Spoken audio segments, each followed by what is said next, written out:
Barbarella, issue number 2. That's right, folks. Barbarella is still trapped on Planet V.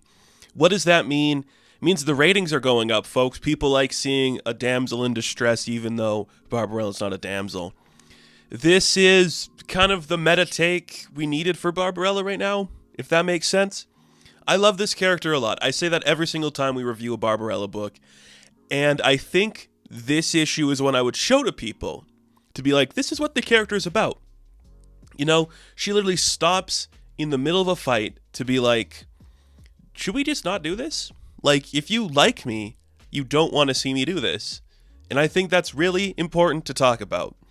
This book is a lot of fun, and it's specifically my vibe for the character. I really dig it. Really fun stuff. I'm glad we're here. I'm glad this is the take we're getting for Barbarella at this moment. I'm very excited by it. So we open up this issue, and we actually go back to Drykiss and Jury Choir, I believe that's her name. They're headed to the planet Metrofusion because they're trying to figure out what happened. Remember, like, there was some stuff going on the Prime world, and people were trying to take it over. They're trying to get to the bottom of it, so they go to, like, this mechanically inclined planet. It's like smoke bogs everywhere, just industrial revolution shit, just, you know, everything's mechanical and stuff. They start trying to figure out what's going on. They eventually, like, find, like, a scan showing, like, a helmet that's, like, on top of people controlling them, making them do stuff. It looks like the guy's using the helmet to, like, cut his lawn or something. But they're like, this isn't new. Like, something that takes over people's mind isn't new. What is going on with this planet, though? There's obviously something here we don't understand.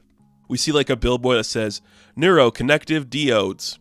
Or diodes, the future of convenience. So, you know, you wear a helmet, you can do stuff around the house, like 50s, you know, housewife stuff. Suddenly, an alarm goes off. People are, they're found out. And their ship is attacked by a bunch of big tentacles. We'll cut back to that story at the end. But before we go there, we have to head back to Planet V, where we see our team of Barbarella, Vix, and Spirian. And oh, like Shakespearean? Is that the joke they're going for? Did I say that in the last issue? I don't remember.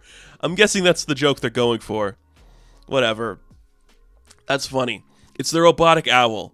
Anyways, it's like we're stuck in the forest and there's no way for us to go anywhere. I literally cannot leave this planet. My mortgage is through the roof. And Barbarella's like, well, if we get out of here, you could come with us. Like, that's fine with me. Like, I never considered leaving. Okay. They see, like, something blowing up in the distance, and Spirian's like, that's probably a continuity error. Ever since, like, the Scriptotron took over writing the script, we've been getting a lot more of those. They've just been, like, littering our landscape.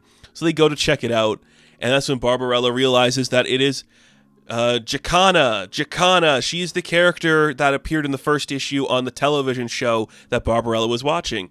I didn't know she was real. They're filming her show here, too? Yeah, they are. And Spirian's like, I guess, like, something happened. This plot isn't supposed to intersect with yours. Like, this isn't like an approved B plot, so I don't really know what's happening. The continuity errors are getting out of control.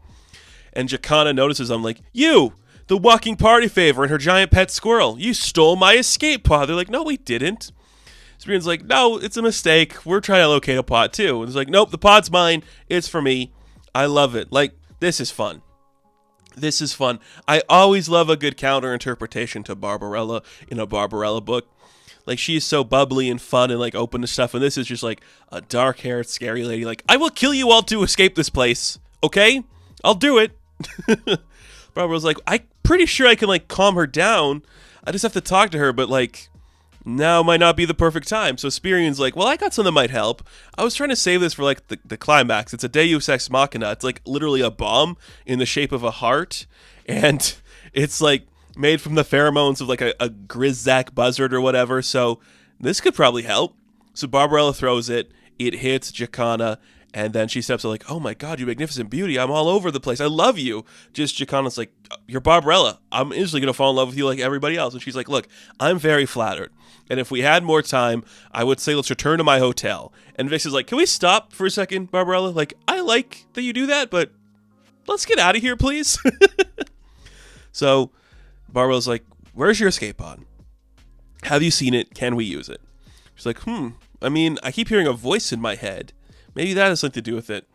So then we cut back to, like, miles above Planet V and, like, the network station where our evil director and his assistant are, like, looking at the screen like, what is this? A rational discussion? Two women having a rational discussion? Nobody wants to see that shit. That sucks. Our ratings are going to go down. Put me on the live feed right now. Hey, Barbarella, stop doing this. You can't charm your way out of every predicament, okay? I'm going to make sure you don't. You understand? I hate everything you're doing. You see that? You see that on the floor? You see that ship that you guys can use to escape? How about this for a twist ending? I'm going to blow it up. So he blows it up.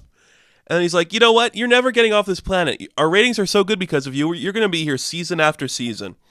A never-ending battle of just stuff for you to fight. You know what? Let's do the multiverse arc right now, too. Let's get some variations of Barbarella, like a pirate or a sea witch or just like an alien. Let's do more. Let's keep going on. Let's get more versions of Barbarella in here. And she's like, why does everything have to be like a multi-part franchise that goes on forever? Can't we just have some closure in our stories, like letting a character win and be happy? And he's like, shut up. Content. Barbarella, content. You have to become content, which is so funny to me. I love it. Maybe because I'm such a Barbarella head. The idea of like Barbarella becoming like a content machine is pretty funny because I don't think it could ever happen. I don't think we could do it right. So that got really dark, says Spirian. He's like, I don't know how we're going to get out of here now. But Barbarella's like, well, if everybody is here watching me, then I guess that means we don't have to change me, we have to change the game. So she theorizes this, and it's truly brilliant. And this is the thing I was talking about, like when we first started talking about the book. She broadcast to everyone, like, if we're being watched by billions of lives around the world, and they all want to see me, they all like me, they like me the way I am, then I don't need to change. It's the story that needs to change. So I'm going to send out my coordinates on a galactic scale. And thanks to Spirion, if anyone wants to come get an autograph, you know my location and you know where you can pick me up. And then literally minutes later, a bunch of ships start like heading towards Barbarella. Oh, that's awesome. That is so realistic. Could you imagine you're like watching your favorite TV show and the lead character is like, hey, this is where I am right now. You can literally come to me right now and you can take me with you wherever you want to go. I'll go with you anywhere. That would be amazing. That is so funny. I love it. And a bunch of ships start coming her way. Everybody across the galaxy is watching this. A bunch of different ships come up. Director's like, what? This wasn't in the script. What are we doing? But looks like Barbarella escaped Planet V. Should we like set up a sequel? No, this isn't dumb. It's a happy ending. It sucks. This is stupid. Who wants resolution in their motion pictures? We want a franchise that goes on forever. Just, you know, how are we going to merchandise it otherwise? Perhaps we should ask the Scriptotron, sir. Scriptotron? Can you generate like a sequel scenario for stuff with Barbarella? And it's like, okay, processing.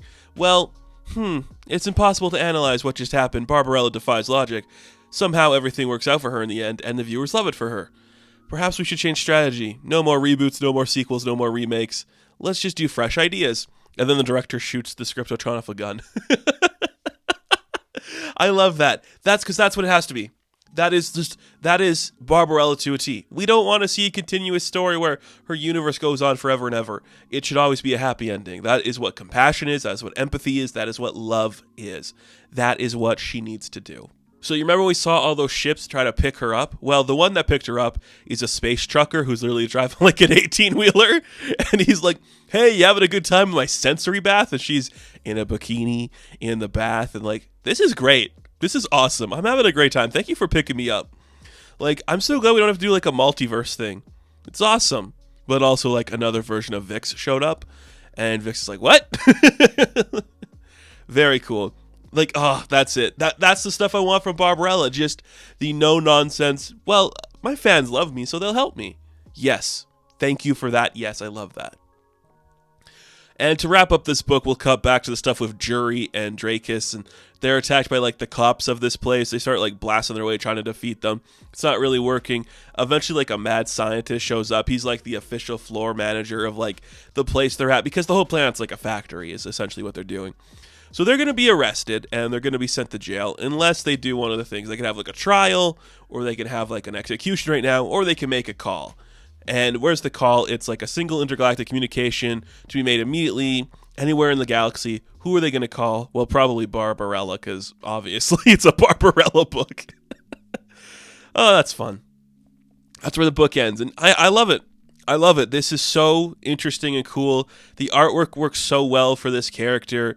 It's very old school pulpy with like the Mike Allred thing, I think, with like the colors and how like the hair looks. I dig it a lot. I really love the vibe of this book. It's what I want. It's kind of what I think right now, before we get into like the potential Barbarella film, what we need to see for this character, and I really respect that. So, Barbarella, issue number 2, I'm going to give a 9 out of 10. Now, thank you all for watching this review. Be sure to like and subscribe to the channel. As always, you can check me out on Instagram, TikTok, and Twitter. And of course, I will catch you in the next one. Have fun. Stay safe. Good luck.